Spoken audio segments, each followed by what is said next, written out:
Nowshahr Feroze Sindh high court Sukkur में civil अस्पताल में नौशहर फ़िरोज़ में थियल बेक़ाइदगी जी केस ॿुधणी सेक्रेटरी हेल्थ खे छंड फ़ौरन सिविल अस्पताल जी विज़िट करे रिपोर्ट ॾे त अस्पताल में डॉक्टर छो न आहिनि, दवाऊं छो न आहिनि, वेंटिलेटर किथे आहे, अस्पताल में सफ़ाई छो न आहे। हाई कोर्ट खां वापसि secretary health Rehan Iqbal Baloch civil अस्पताल नौशहर फ़िरोज़ पहुची अस्पताल जी ठहियल नए वार्ड जो इफ़्तिताह कयो ऐं उन खां पोइ मेल फीमेल वार्ड ख़ाली हुआ।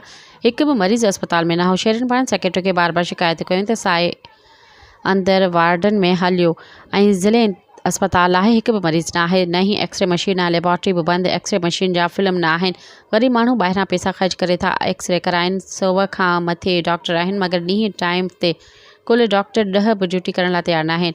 शहरी शिकायत कई त जेको मरीज़ अचे थो उनखे फ़ौरन रेफर कयो वञे थो मगर कंहिं बि मरीज़ खे का बि सहूलियत न हुजण करे समूरी अस्पताल ख़ाली। राति जे सैकड़ाट कंपाउंडर हवाले पहिरियां ई सेक्रेटरी ॻाल्हाइण लाइ तयारु न हो त हाणे शहरीनि जा दाह करण खां पोइ मीडिया सां ॻाल्हाईंदे चयो त डॉक्टर ड्यूटी करण लाइ बि तयारु न आहिनि ऐं जल्द दवाउनि समेत सफ़ाई लाइ MS खे चवां थो त अस्पताल में सफ़ाई डॉक्टरनि खे ड्यूटी जो पाबंद करे, जे न त पोइ अॻिते क़ानूनी कार्रवाई कई वेंदी ऐं कंहिं बि डॉक्टर खे ड्यूटीअ दौरान प्राइवेट अस्पतालुनि ते ॾिठो वियो त उन ख़िलाफ़ क़दम खयो वेंदो।